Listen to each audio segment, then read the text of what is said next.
Ladies, this is Amber Mellon and welcome to my channel. If you are new here, girl, don't forget to hit that notification bell and that subscribe button so you never miss an upload from me. And if you are not new here, then hey girl, thanks so much for tuning in today. I'm super excited to be back on camera and talking to you ladies. If you are new and you're loving the blue hair and the makeup, I recently did a video on this hair, so make sure you check that out. And I also have a video on a makeup tutorial with this blue hair, so keep a lookout for that. I'm super excited about today's topic. Today's topic is my cosmetology school experience and my tips to make sure that you get the most out of your cosmetology school experience as much as you can, and tips for after you graduate. I noticed on Instagram I have a couple of ladies who are in hair school and some people that follow me on Facebook who are going to hair school. Yes, I just want to create this video for you and any other ladies out there who are thinking about going to cosmetology school or who are in cosmetology school. This is some great things to think about. So my cosmetology school experience, I would say was pretty good. I absolutely loved it. I went to cosmetology school in South Carolina, Moncks Corner, Trident Tech, and yeah, I had a great experience. It was a technical school, so my tuition wasn't that expensive. I think the total tuition for the whole thing was about $8,000. And I think that last quarter I ended up having to get loans instead of having Pell Grants because I was living with my parents at the time and I had to use their income. But yeah, I did not come out of school with a lot of debt. I only had $4,000 worth of debt, which brings me to my first tip and suggestion. Now, all of these are just my personal opinions. They're not right or wrong. This is just my personal opinions and thoughts. So any of you ladies who want to go to cosmetology school, I would recommend that you go to a technical school, a school that is federally funded, where you can fill out your FAFSA and put your income information. That way you do not come out of hair school with like $10,000 to $20,000 worth of debt. And a lot of times you can get Pell Grants. A lot of times the Pell Grants will cover your tuition and books and your kit, and sometimes you can even get money back, or a lot of times you'll just get a federal loan and you'll just have to pay it back. But when you come out of hair school, it's not going to be as much as you would have to pay if you were to go to a private school. Now, if a prestige name is really important to you, then, you know, by all means go to Aveda or Paul Mitchell or those big names out of there. But of course, you are going to come out of hair school with a lot of debt. Number two, I enjoyed my hair school experience because I did not go to a prestige school, so in that aspect I didn't have to learn like a certain way. I know from my peers in the industry, a lot of times they would share with me their hair school experience that they had to learn the Aveda way or the Paul Mitchell way, or they were only introduced to certain products from that particular prestige brand. They only use those products. So a lot of times you won't get that diversity, and I think that's why I enjoy my my cosmetology school experience, because I did have a lot of diversity going to a technical school. When you go to a technical school, you are open to, they share with you a lot of products. You get to use Matrix, Wella, Redken, Paul Mitchell, Influence, Design Essentials, Dudley's. I mean, you get to just play around with so many different products. You get to figure out which products you like, which products you don't like. You get to figure out how certain products react to certain hair types and textures and how they work. So I really enjoyed being able to use a diversity of different products. Another thing that I enjoyed was we learned many different hair cutting techniques, many different coloring techniques. There wasn't one particular way of doing things, so I really enjoyed that aspect of it.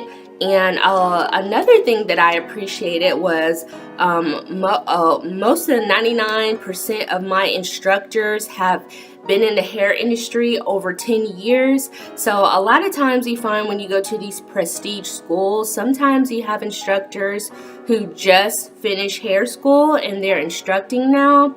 I can't say that that's right or wrong. Personally, me, I want someone who's been in the hair industry for a long time, because there's no possible way that you have enough experience to teach and become a cosmetology professor just getting out of hair school. Now, I understand there are those instructors who, you know, will help out in the clinic floor and everything, and that's fine, but actually teaching a class, I just personally don't agree with that, because if you graduated like a few months before me, you know, how are you gonna teach me? That's just my personal opinion. I might get a lot of thumbs down or negative comments for that, but I just don't agree with it, because you will learn that once you graduate cosmetology school, you will feel like you know nothing.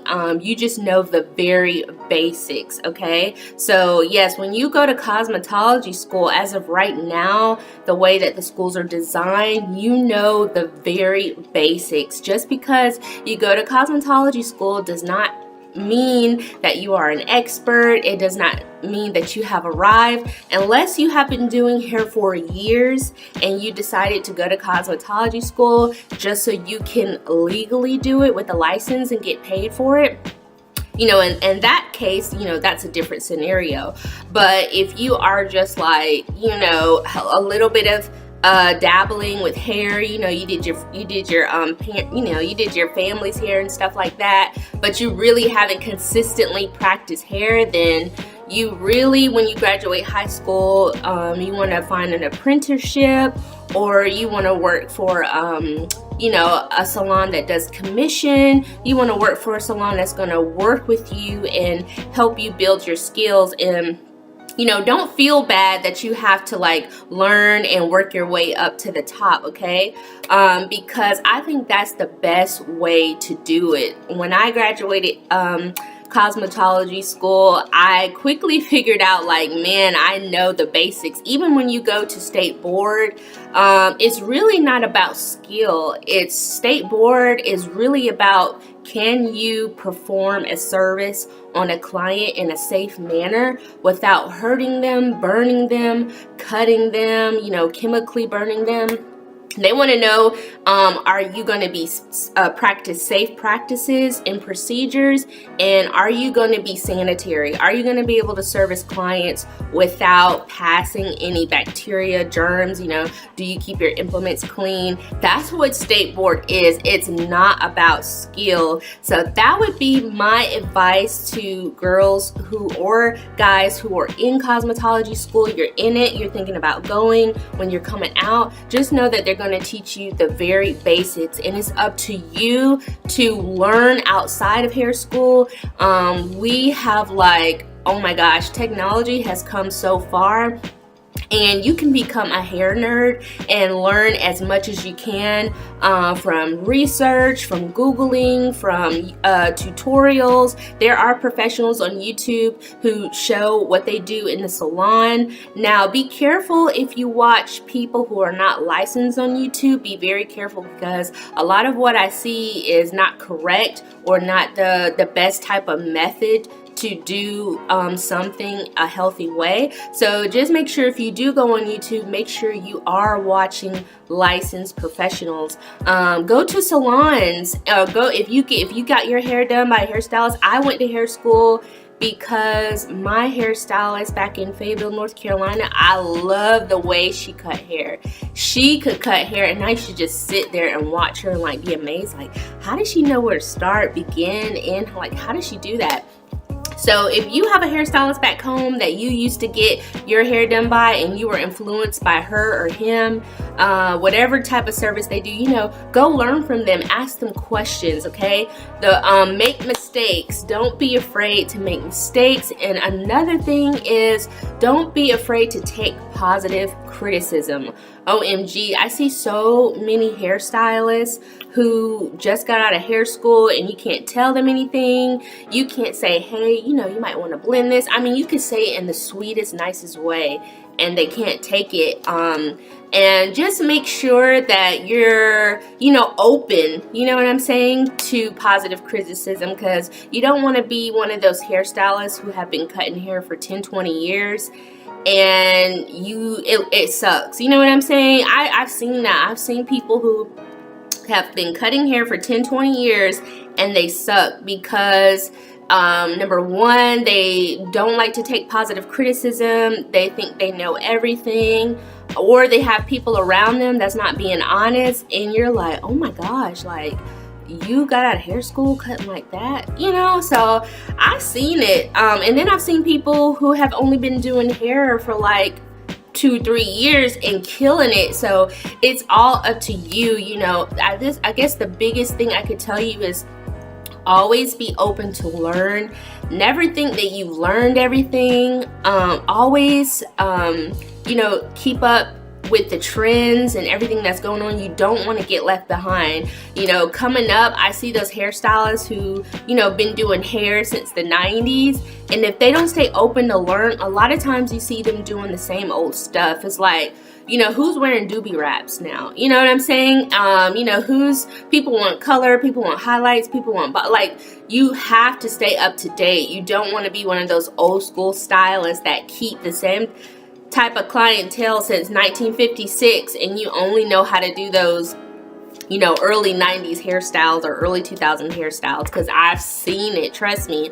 And so be willing to, also another thing I would advise you is to find out what you enjoy doing within the hair industry, whether that be color, whether that be cutting, whether that be makeup, eyelashes, eyebrows, microblading, because, you know, when you get that cosmetology license, you have a full license. So you are licensed to do color, makeup, facials, you could do pedicures, manicures, you could cut men's hair, you could use the clippers. The only thing I think right now that you're not licensed to do is to use a razor on the skin, and I don't know if they've changed that.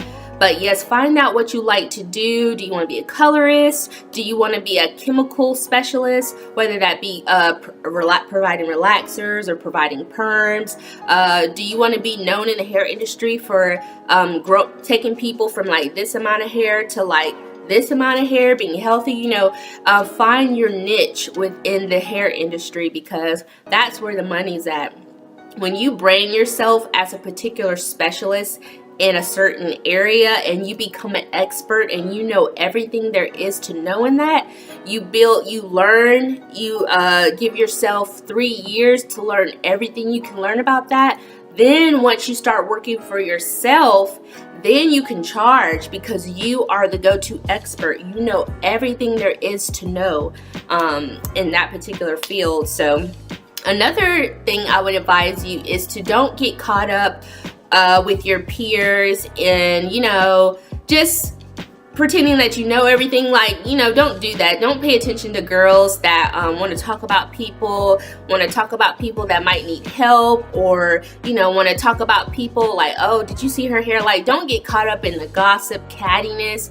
You know, you want to be professional. You want to develop a level of professionalism in hair school. My hair instructors used to tell me that if you're showing up late to class, 9 times out of 10, when you graduate and go to work, you're always going to be late for work. If you show up early to class, then when you graduate, you're going to show up early to work. So you already want to start a level of professionalism. Show up on time, be open to positive criticism, make mistakes. I'm telling you, you will make mistakes when you get out of hair school.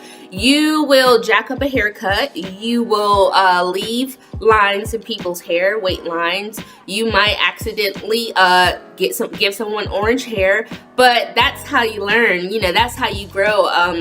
Now that I'm working for myself and I've been in the hair industry going on 8 years, I understand what successful people say, that when they say fail faster, don't be afraid to make mistakes, because once you make the mistake and you learn where the mistake came from, you can get it out of the way and you can move on and you can become great. So girl, don't be afraid to make mistakes. Always be open to learn and learn as much as you can. There's so much money to be made in this hair industry. I would tell you to, when you get out of hair school, you know, make sure, I would go to a place that pays commission. There are certain big franchise names that I'm not gonna name any names, but if you have to go to one where, you know, the pay is kind of low, you know, I would give yourself a max of 2 years, because those places, you have more wiggle room to make mistakes, and you know, it's not going to be so bad, and they're going to work with you. And it's actually good to not know anything, because you're a blank canvas, and then someone can teach you, you know, the basics. So after you stay at a place for like 2 years in whatever you want to do, you get your skills up, then go to a commission salon. Go something where the level of expectation is higher. Learn new things, be open to criticism, and learn. Give yourself another 2 years, and then after I would say after about 3 to 5 years, you can kind of gauge of whether you're ready to you know, start working for yourself. But personally, me, I would give yourself 5 years before you start to think about working for yourself, because you want to make mistakes, you want to learn, you want to grow, you want to research. So that way, when you get into the salon, your work speaks for you, and that's how you're going to gain your clientele, is by word of mouth and referrals. Another thing is practice build your presence on social media in hair school now. Because hair school, I don't know if they're teaching social media and branding and business and all of that. When I was in hair school, my instructor, she was pretty good about the business part. We had to do a project where you had to like research every piece of furniture, plumbing, square footage, building, licensures, and all of that to start a salon. And when I had to do that project, I was like, I never want to own a salon. I just want to, you know, work for myself, because owning a salon is a lot of work. It's a lot of money. It's a lot of time. But now that we have the salon suite concepts, don't get me wrong, it's still a ton of work. It's still hard work. However, the cost is low, because you don't have to worry about plumbing, water, electricity. You know, all you have to worry about is building your clientele and make sure you have a beautiful professional environment for people to come to. Okay, so yes, definitely learn everything there is to learn about social media, marketing, business, the boring side of business, budgeting, how are you going to market to clients, what's your brand, why do you do what you do, what's your model, what people can expect from you. Definitely keep putting yourself out on Facebook, and just be very, very social. Just get out, and you know, and I would even tell you to think about other talents you have, because even though we're hairstylists and we are creative and artists, a lot of times we have other talents too that can help us to bring residual income. Like myself, you know, I'm great at what I do in the hair industry, but however, I do love to encourage women. I love to empower women. I love to build women's self-esteem up. And so that was one of my gifts, is encouraging people, bringing what's hidden in the dark outside. So I've created a platform on my channel to talk about that. I love to help people, and that's another reason why I started my YouTube channel, is because I decided to open up my salon suite, and from my mistakes and experiences, you know, I can help someone else. So I hope I wasn't all over the place with this video. I guess the takeaway is my number one thing is I definitely would try to find a technical school instead of a private school, unless prestige is important to you. Make sure you are always open to learn. learn new things. Give yourself at least 5 years before you start to try to work for yourself. Make sure you learn everything there is to know about social media. Make sure you learn everything there is to know about business, and make sure you're not afraid to make mistakes. Make sure you're open to positive criticism, and yeah, just have fun, and make sure you explore all those other talents and gifts that God has placed in your life. All right, ladies, that's it for this video. I hope you enjoyed it, and I'll see you next time. Bye.